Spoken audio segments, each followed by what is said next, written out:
دما خوش به ده برنامه دریه دین دجاره کدین ام بهورنا میوان ما ایرو هلبسوان کرد خالد عمره. خالد عمر هم هلبستی هم جی چیروک دنیویسینه ام ایرو لسر جینانیگاری آوی و لسر برهمداری آوی هر وها لسر گوهرتنین گوان سالان لروج آواجی چه بون وان 4-5 سال داویه امی راوستن. تو بخیر هاتی برنامه دست که هناكي جمرة بحثا حسكي بكت الجيغو تلي تشيبوي درك تشاوابو و تشلوبو تشجوي زاروتين هات قرآني حتى نهاول سربان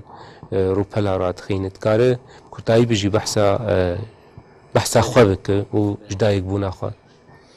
از دي سالا حزار ونحصد وحفتي ونهاد جدايك بون لباجاري حسكي خوندنا خوشی مگش لواجاری حسکی قداند پشتی ویره بشه یاسایی لزانکویا حلبه تومار کر لبر بیروش داوی چه بو لسوریه تایبت بردوام نکر. ت سالای کی دوابو یا انت؟ از سالای کی بوم و هیوی ها بس تمام بکم رشولو بو نما درفت چه بو بس تمام بکم. باجار حسکی شو بازار کی کردواریه باجار کی شو مجابی خو بکر از خوشبختانه بوم مسیدای دیریش دید باجار حسکی ما مختص صالح حیدود باجار حسکی قال لك خودی بینوسن بباندور هم دوجه کردی ده هم سر استا جفاکا کردی باجار حسکی بون خلقی حسکی او خلقی کوج گندواره عمودش گندواره دربسی هاتون او خلقی کورحیانو لو خوش ولو خوشک هاتبون قش بپرانیا خو کارگر بون اب باجار هیدی مزن کرن باجار کی سر استا جواکه يعني جواك قل كي لي بقدر وبقيمة بوجي وفرد وجي دانستان نخل كيف بدوره يعني جارنا مثلا دتغامد ام بيدفيات تشكي دبون جمالكي حتى مالك ام بس دبون ما بمالا ناقش مالي من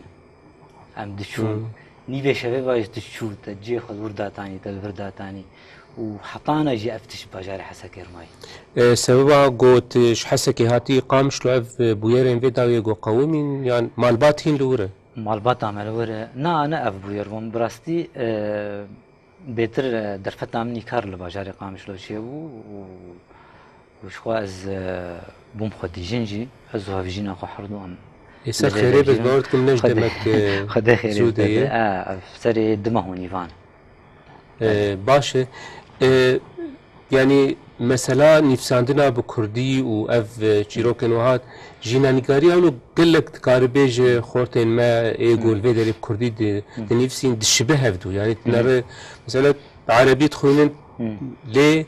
باوای کی تنرب سر کردی و دبنو بکردی دنیویسینن جبوتا تب عربي خوند وبعربي نيفسان جيج بوكو دسبيك يا تدجيده خوندنا بعربي تهاد بر بنيفساندنا بكردي ده الجم تشيروك تشاوابو هذا الجم تشيروك جدا بجونا ما دسبيك اگ منويسي بكردي نويسي شو از مالك يد از مزنبو قال كيما احمدي ملبو و قال لك برتوكن اي او جنجيني قال لك برتوكن لو تراثي ام جوان دوج د برتوخانه يا د پیدا دبون همجي كلاسيكي كلاسيكي كرداج نابان دهبون وهمجي كتاب ان وجن كرديجي مثلا بس جگرخونه وسر دمش او جي پیدا دبون ما خوندن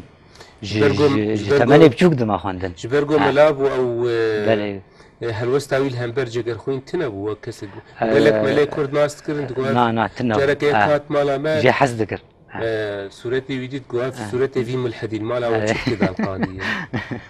شباب جگر خوين بخبر سبا بنا ده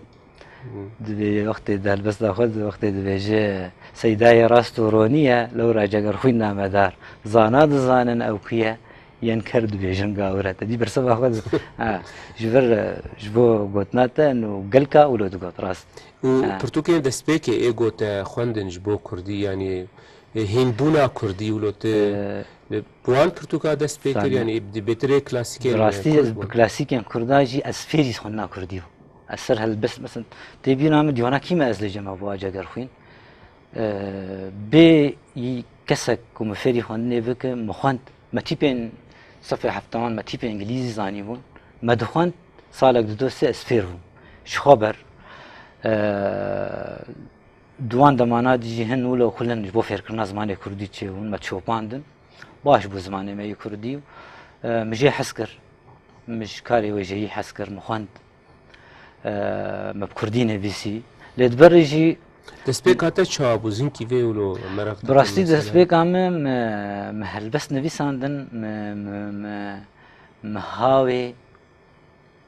مخصص هاوي هلبست اي كلاسيكي كردي بك مهاوي ويكر من نبي ساند هيدي از بسر رازاوي بابوم ما مستا مثلا خلنا كردي الجمع كمان يكهو يعني تشتي ايه بردستي ما يعني صدمة خابن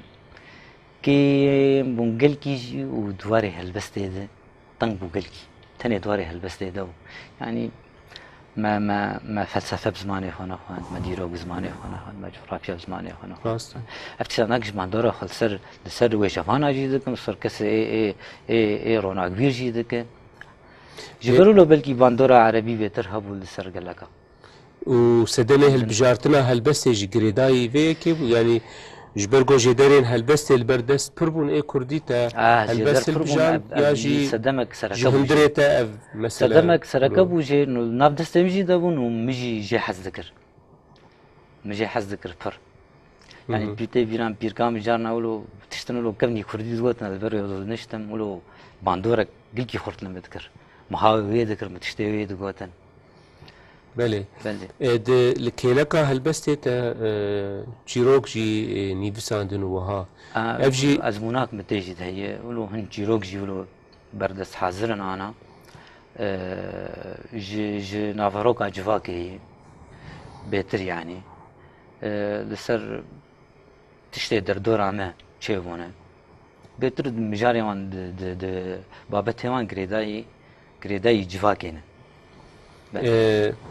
جبو مثلا هلبستي يعني لقور اقهداريين مثلا قال لك كيتا نيفساندي اللي حطانها تبرهمن شابكري تنن وها مروفت كار سدمن في كيب روشا روج افاف جريد يانجي سدمن تي تايبتها نقو حطانها مثلا هاني جار السر نبو يو تبرهمي تي شابكري حطانها در نكتن راست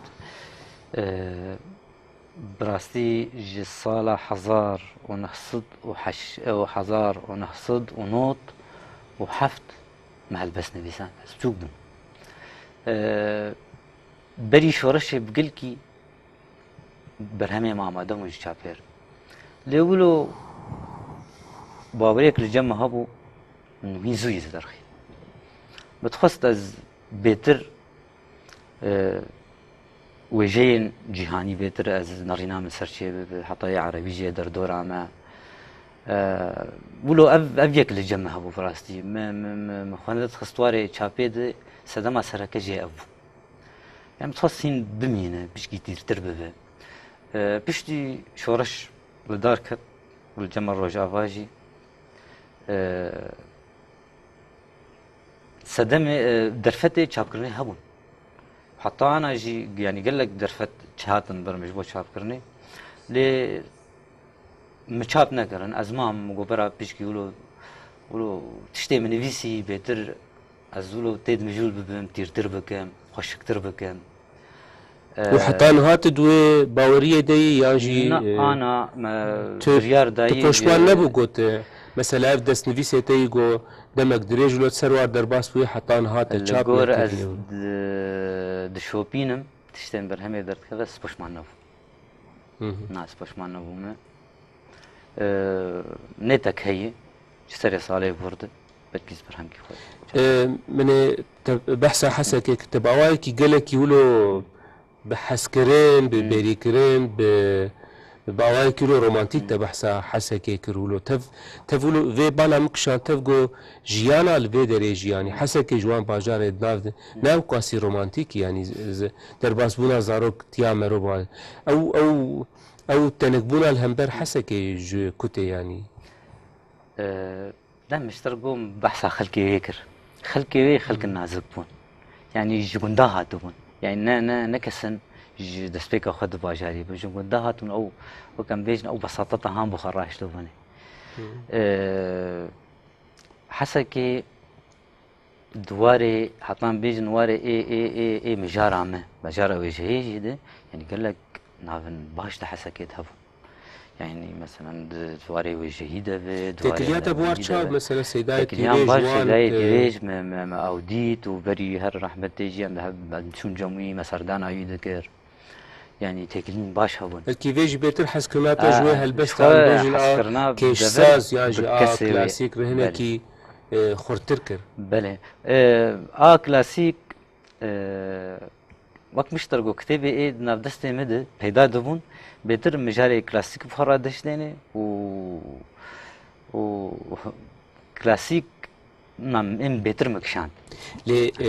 تبحث زمان كردي دك اللي اوايدين جي مثلا تبع عربي جي باش زاني بو جدرين لسر هلبسين وجن يه بزمان عربي باورتكم لبر دستان تم هبون ونكيبون شما فيك او قاسي زيده بالا تنكشان قلت مثلا اليه توريا هلبستي وهلبستان وجن قلمشين قو بخارة آنين يعني شو ما بيك قل كي بالا بله نق بالا مكشان بالا مكشان دي وش خبر همه كيما هلبستا بخشان منصور جي هي لي بيتر نارين عمدن يعني هلبستا كردي ام اباوري الجامعة هو انه كلاسيك هنا تير نبو تير نبوي مخاوات بخشان باش ام ابو الجم هي انه هين كلاسيكا كردي هنا جير لازم هين تير نبوي بمجاره يعني الجورد دلتا نفشي وجهي ابجيلي وجهي بله ابجيلي وجهي درك ولو بوي اواي شو طبعا بين كلاسيك ما بس تيجي هلبستا موزون انه كيش ساز درك نفشي وجهي قالك او هلبس بني فساد انا حطانها تشاو ما مستا نق حريك سربسته لاما او باوري الجمع هي انه كلاسيكي كردي هي نقيايه او تيربونا قمروش دفجه بقر يا مروي باشكوف بك ومرو هر نا برا بين نويسان برا بخشانجي بين نويساندن وبرا بشكل ده هي شخوا بيلواس او ازموناك متجيت هي وكلاسيك ايه از اشترد بيجم ايه السر او كيشاسازيا هلبسر بحوره سر بحوره ايه كردي يعني انا اقول لك هالبسلان هن مثلا داتين سر موفقا داتين يعني مثلا بحوره وزانا فهم ناكن نا ايه از بحثا في بشيدكم بش ايه كلاسيكي ايه موزون ايه السر بحوره مش بين بيلواس اثر بيلواز هات انسان دورا حد يك يعني سربست بخشام من بيسينه ام از دبينم انه هلبست نب برنج بهاتين لساندن مرو جرد به هلبستك مثلا نوجانيه من نبروك هلبست دي نب او شويه ايه انه داوة تيب جيرها بيا يعني قافيه جيرها بيا شيء نو بنافروك اخو قنو جندك هلبست تا از باورتكم جدايقونا تسالا صار نصد حفتي ونهبونا ولو باشه وكو نفش يعني اب نفشي جو 5 سالا زيدي تا 5 سالا يعني كيمي تولو اب نفشي هاني ايجو هلبستا كردي نيفيساندن چل بردستی وان هبوش بوگو تجربه خویا دواره هلبسته ده آوا بکنش بیوی برهمین کلاسیک یعنی او برهمین کلاسیکین کردان بردستی وبون و والاییت مزن هبو دناف برا و واند و هات نیوساند جبو تا و جبو وک نفشجی اف مسئله چاوا بو يعني وتحسيان قو تشتغل بردسته وهي هون كارن تجربة خل سر آوا بكن ين بري تشتێکی وها هەبوو بڕاستی گێم بوو گەلکیژی و یانجی پەیدانەت بوو ناتن نەبوونا تەنێ ئێ کلاسیک ئێ ناسکری ئەبێ ناسکری ژمە یعنی ژمەلەی جزیری و دەرکەب حاتات بگەی جەگەرخوین و سەردەما پشتی جەگەرخوین بهنگی تەنێ هەلبەست بوون هەنێک چیرۆک بەلکی هەبوون هەنێک ڕۆمان لێ نەلوێ دەڤێرێ بوون بەلکی کوردەمەی باکوور هەنکە ڕۆمان دەنویسان وێژەیە کوردەمەی ڕاستی گەلکی تێر بووەوە هاان لێ ئەوژی بەردەست هەبوو لەسەر وێ هاتاواکردن لەسەر ینی چما مولۆ پرسیش بەرگوت ساڵێ مەسەلا ئەم بێژن ئەف کەسی حتا جەگەرخوون گوت بەحساوان دکە حتانی ساڵێ چلی پێنجی ئەم بێژن هاتن لێ ژێو پێوێ مەسەلا ساڵێ هەفتەی باگەرم بێژن لە بەهدینان و یانژی لە باشوورێ کوردستانê یانژی لە باکوورێ کوردستانی ساڵێ نۆت و ددوا و بڤردە ینی پشتی قەدەخەکردنا سەر کوردی ڕابوون و ناڤن دەرکەتن هەلبەستا کوردی دەنیڤساندن و چما هون ناحسن پێگۆ ئەو ینی ئەو نفشێ هاانێ ئێ بەریوە 20 ساڵە ئەم بێژن بەرهەمن دان گۆ هوکارە بن و خەلسەر ئاوا بکن ji ber tunebûnawa yanî peyda nebûna wan berhema bû yan jî hebûn û tesîr we nekirin Kurdistanê rastî gelek nav hebû Piraniyê wan em bi wan nehesiya bûn ji berhemê wan nedigiyan me belkî sedem jî jê nû qedexekirina zimanê Kurdî bû rê li ber wêjeya Kurdî astengî li ber çêdibûn rêbend çêdibûn ev jî sedemek sereke bû li vê dawiyê wekte got yanî navên yanî wek bêje navbişek xwe mihrak xwe li ser wêjeya Kurdî xistin û bi rengê ew ê nûjenî nivîsandin û xwe giyandin asta cîhanî qara şêrgovê kes bikir sana dila pêşew heye lê nedigiyan me berhemê wan ê giya me jî ya bi zimanê erebî ê giya me bi wî bi zimanê Kurdî nedigiya me bi rehê Kurdî nedigiya me ev jî yanî sedemek serekeyî gubandora xwe li nifşê me li eynî nifşê me kir belê yani ji alî kî te ew ji aliyê dide ez min dixwast ji ber got hinek wilo dibêj guhertin di rojava di divan salên dawiyê de çêbûn dema got te xwe dît mesela ji 2011 û bivirdi berî wê ji te helbest nivîsand ji xwe piştî wê ji te nivîsand ji bo te çi hat guhertin gelek tişt hatin guhertin û lê gelek tiştî wekû nehatin guhertin dikare her du aliya ji hinekî ji me re şîrove bike rastî şoreşek li ser asta zimanê Kurdî çêbû rojava yani şoreşek çêbû bi hezaran bi sed hezaran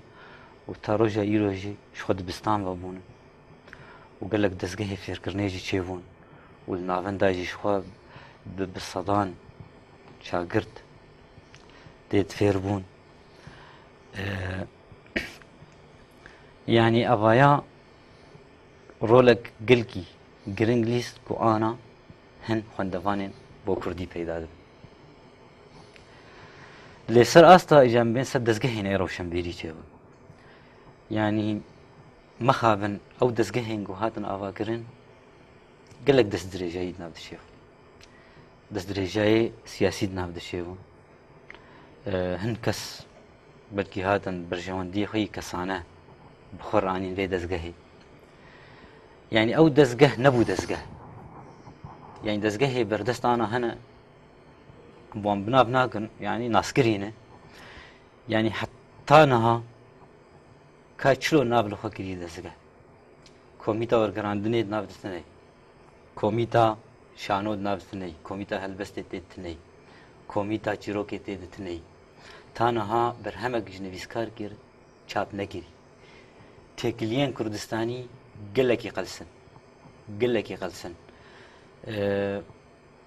ta niha ew em bêjin malperek wan tune sirfê rojname tune kovar tune çilo zê nav lê bikim dezgeh vaye hewl nedane ku koreyek ziman ava bikin a herî hesan divê şoreşa ziman de a hat Rojavayê Kurdistanê ku bi zimanê kurmancî ku dezgehek çê bibe bi kêmanî ji bo yekkirina em bêjin bêjeya بجين اي مثلا اي خلاف لسر هي يعني انا هن الوزين هن تدير زمان هن يدبرش تربي هندك الوزيه زمان كردي وهن داشا او الوزيه ايتن زمان كردي يعني قريبون كوريك زمان شكر بان زمان زان اني بان سر طاوله كي ولو رشتان دمان يك دو سه چار ناسكرين ناسكرين جي دناس خياب الوزيه زمان كردي ون شو دخوازن عم خدمت اودانه وقت دسگهشي حتى وقت دستلاته هيجي چک چه استنگی حتما پیشیان تشکی ولو نکر یعنی هری سرکه قربان آیا نکر و دناو رجی ناکوکی اید نبین انی بسکارا خوب خدشیون یعنی اوجی جی مخابنیه و براستی لسر آستا شورش رو جواب قصه خوین هات رجاند کانی بسکاره کوبانه شوپان که ایچو برین شر کاونه بسکار بدها خلق لأوروبا هاتن شو المعادين شر وكتاب كما كتاب ورومان لسر شكر كاني بس لفيدري يعني ازباورتكم هنا كي زلال كرين جيردري مثلا هاگر تبيجو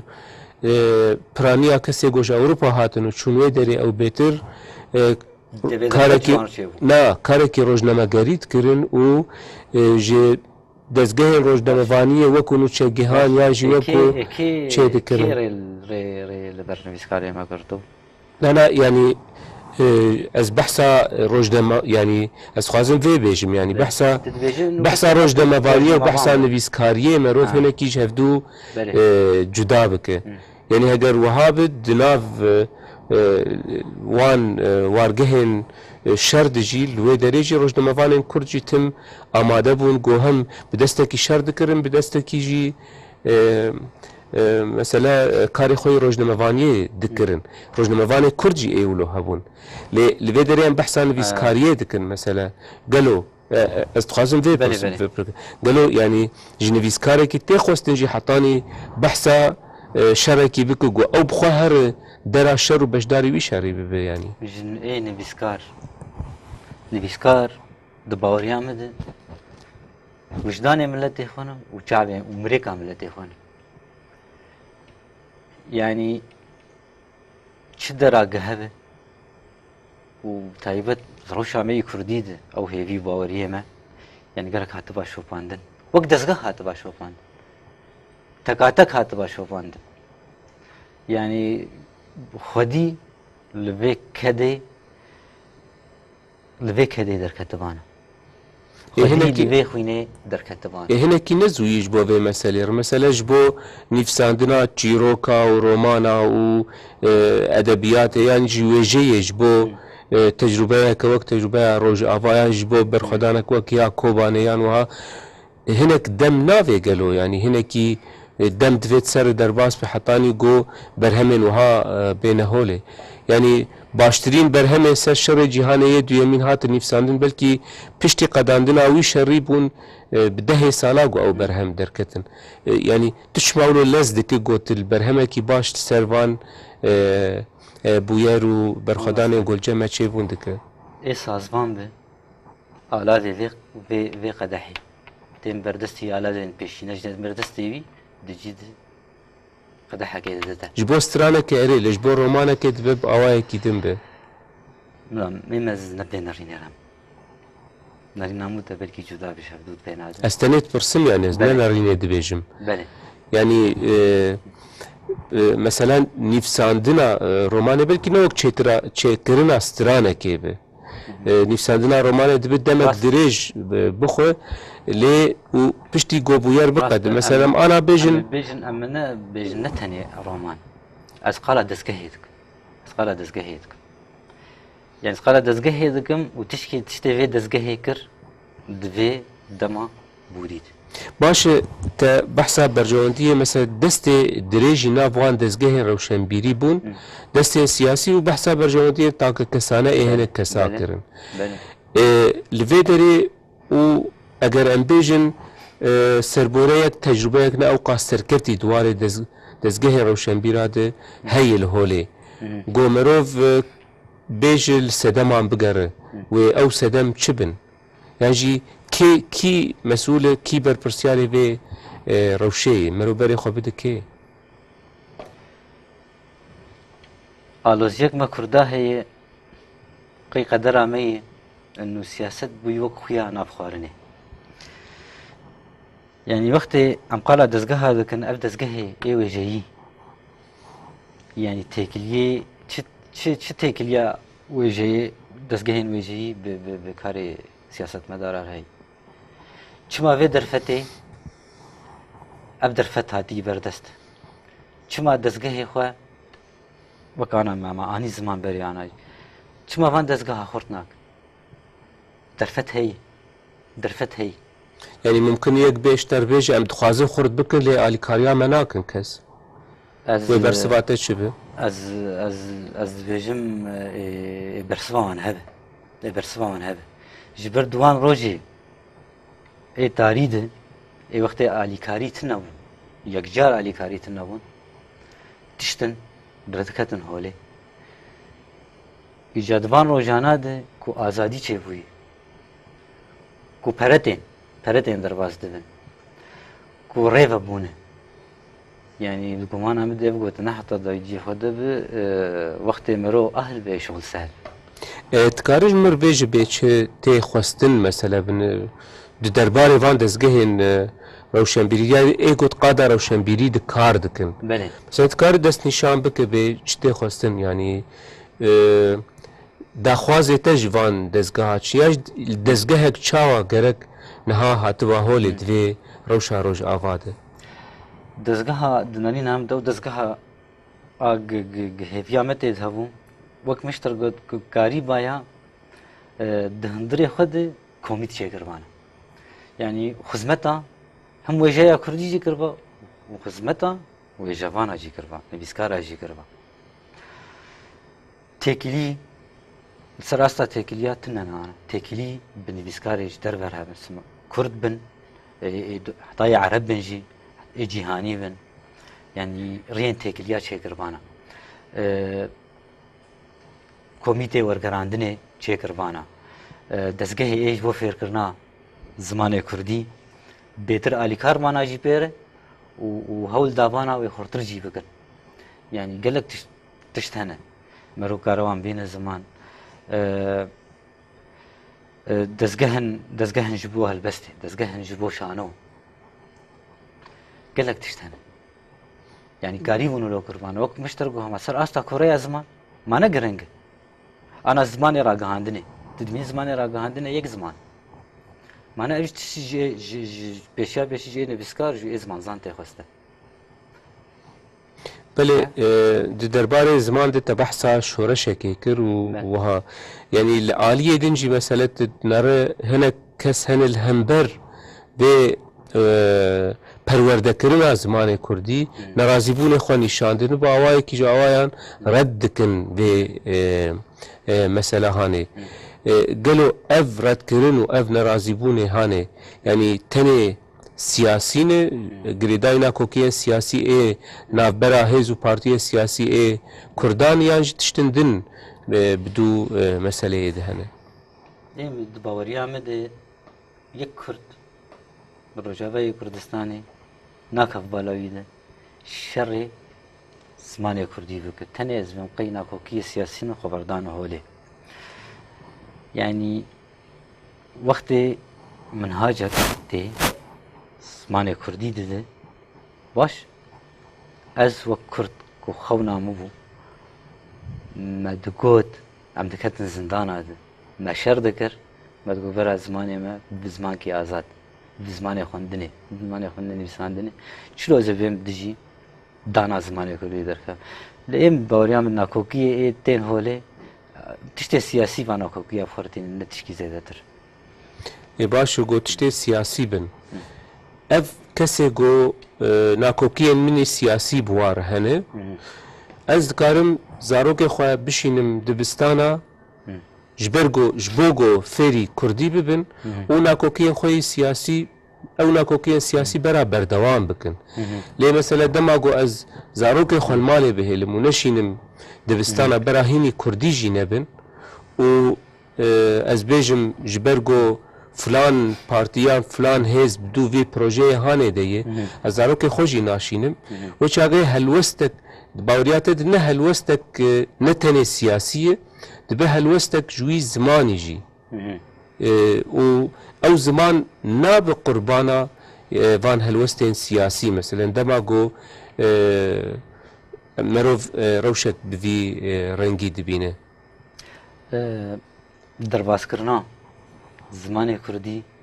جبو ریبازن خوندنه نه همو بشن کردی بجراندن نارين عمد ابي يكشي صدماي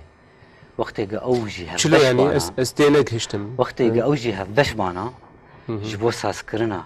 ویری بازه بگو منه هست بس يعني نولو باي اما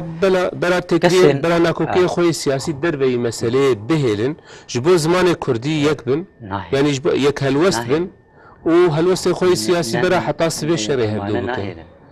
معنى ما تشخي سيفيج وشاغي زمان تبي بقربانا هلوسته سياسي شاغي خو بداي مسألة سياسي قل كي شاغي خو بداي دمجيه ما كردي روجافاد وبجي جي ما خابنيه يعني بلكي بيوا سياسي ام كارتين ل دراستيه د بيوا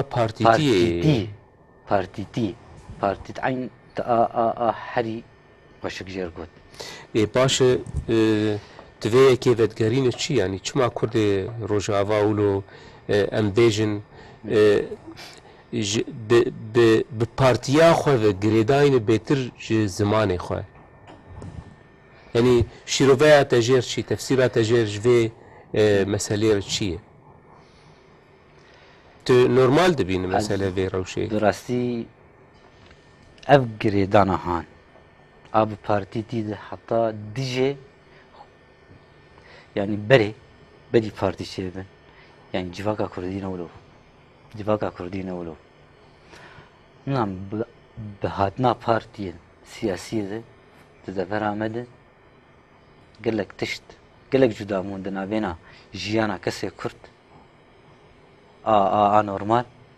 وجا جيانا ياكت واري سياسي قال لك جدا مون هاو يعني بلكي رولا دست ثلاثة دفريجي عم بيجن دست ثلاثة بحث قلكي حكم كر الفيدا يعني بلكي باندورك بويجي لسر في مجي هاو لسر وان بارتي ابخاو يعني جواكا كردي نولو بري بارتي شاغي خبردن ناو جواكا كردي جواكا يعني جاف حزدك وتسر هبر ندام قال لك شرعي إلي لذا ما تشيفون قال لك شرعي إلي تشيفون كردات سر هبر ندام بله لي بهاتنا سياسته دفريد جدابون اقدر نشوف تبحث سياستها كردية كردي اتنابي نبي مثلا سياستها رژیم جي اگو 5 سالي تمام مثلا لهرمي هبو يعني بلكي اف مروفي كرد ايجو تبحث وان دك ايجو في هرمي دجيان دیسا وانجی 5 سالی پرورده اوی رژیم دیتی نکی انجام پرورده جی تاثیر آن تله مثلا گو دزگهن داوی مروه کی خراب جه دزگهن وی رژیم خرابه یعنی دزگهن وی رژیم یه خراب بگو ماش خو کسی دوان دزگه هات کار بک چقیس یقنج ببی پشکل لیکن یعنی دهندری خود راجی دانستندنا خود راجی ببري خوري راجي ببابي خوري راجي بابالي خوري راجي يفاندور هف غهرتنك وياي غهرتنك جنوب دي تفكر لازم بله اگر ام بیژن مثلا روشا زمان کردی دبستانا دود پرورده دب وی اوای هانه وی اوای زحمت نها وی رنگی دمشد دواره دنده مثلا سر آستا کووار و روزنما و دوی واری دچما قلسبون هبو گلو مثلا کووار از باورد کم پرکیم يعني پر نافين پرکیم تیم بیرامرو روزنما بوی رنگی قلسيات في وارد شو فكري جانا افتنيش قال لك كوفار بن روزنامه بن دبي دبان چند ساله ده قال لك دركت قالك يجي برنجي كردي وعربي دركتن نبي كردي ونبي عربي تبنا جهدان بزمان عربي قال جيبو كردي شوابا ده درخستي ابننا كوكي ابن تناقض قالكي عجيب يعني جالي كي الزمان كردي الدبستانا دي هدي دبفرمي و مجولبون بزمان عربي بيتر دبل جنبان كسان يعني افشاوا حردوتين برهف يعني قرب بيتر مجولبون بزمان كردي زيدا وبا مادام زمان كردي دبستانا دنها هدي دب زمان فرمي هلبت قرق مجولبون زمان كردي بيتر بايا هدي هول هاتبا دان كو زمانايا هدي خبره ناف جواگه ده خبره ناف دزگاه ده خبره ناف مالی ده هلبت دباولو با بس چه معنی ولو بو قالك بريجي رجيان او بري او عربي جدا المال السياسي يا ج دفرن دنجي قالك فرا رجيان وقالك روجنامه وشيك دركت انت نجبو بروباغندا ابو نجبو تشكيد نجبو خدمت او جايا كرديون طبعا اما نابين بقشتي انا هن كوفارن هن روجنامه درت كذن راستي جي سباسيين خوشك جي للصرخ التعابين اللي هنجي درت كذن دلن باوري عمد ندوي أسطاب مرو جرازي بيان يعني فينا كوكيا هانجي مثلا تشتكي بالكيش جو جاليكي ده كردي ولو يعني آوايكي يعني نفرمي بجي قشبو مثلا لروج آبا لي ده هلا امبيجن ميناكا كبيج هلا مديا جواكي ده جو نها تجيانا روجانا يا حركسي ده فيسبوك امبيجن اگر تبالا خو بده کرد روج اوا دانو ستندنه وانج صدی نوت وی هگر نزیده تربه دیسا ما بعربی يعني في قشبونا كردي نكاري بو زمان واني دانو ستندنه يعني فيسكي بيترز نسر اخافتني بيجم نكاري بو بوغهرتا تفي كي تشف جريد ده يعني جبو شولوما يعني الفيدري نه بارتي هن نه سياسة نه فيسبوك هر يكي البروية ودقارب زمانه قبو خازه تهدي بنفسينو ديالوجي بإيه همبر خفرة كلي دي ساجي ام دنارن عربي هر سردست ما باوريا مده هر تذكري دايب حسكرني وببيرو باوريا لهمبري ويجي هن كس هنا وبليواني فيسبوك كردي ديني بيسانده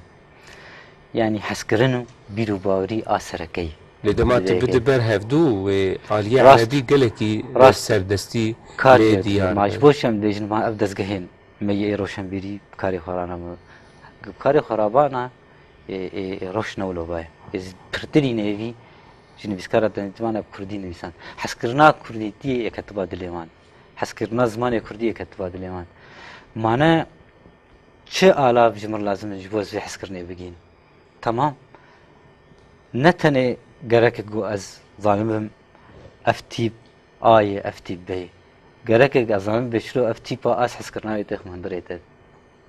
تجي حسكرنا يتخ مندري يدنت افمر قرك بيدا انا بقولك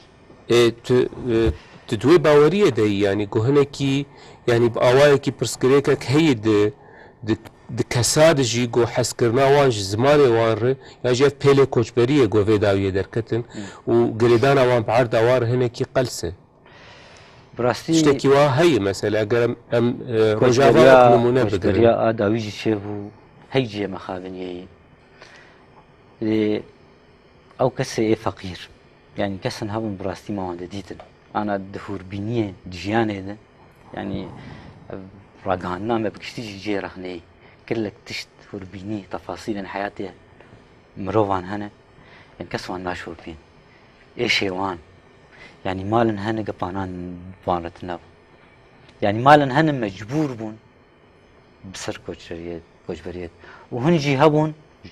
ما كردو جي بطريچ بله ابجي سدم يعني وقت تفقرا كردي بقشتي سركفتي بايا وياف كوچبريچ دما ما قضيه اللي هما بگوتنه كيجي برسامنا داويه سر چاپکرنا برهمتی يعني تشتید ناف دسته تدش بو چاپکرنه و چیروک بیا هلوست به براسي از نكارن في برسيبنتا لإمام مشوار هلا بيدر چیروک مشارك باشه بهویا قدامك نزيك ده امكاربن تشيروكيتا تشابكري وكو برتوك بخوين قالك سباس خالد عمر جبوهات ماتا يا برنامج سپاس خوش واجی سپاسیات و برنامه تدکم و سپاسیا همو کارمندا دکم و سرکفتنی هم جی کانال دخوازم هم جی برنامه در توازم قالك سباس و سباس بوجي تماشاوان هجا حتى برنامج كدنهم من خير وخشيه ده بخاطري